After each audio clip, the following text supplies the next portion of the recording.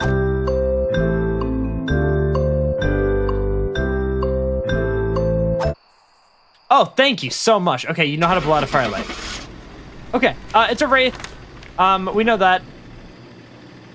We got these objectives looked easy on paper, but Jesus Christ, that was absolutely terrible.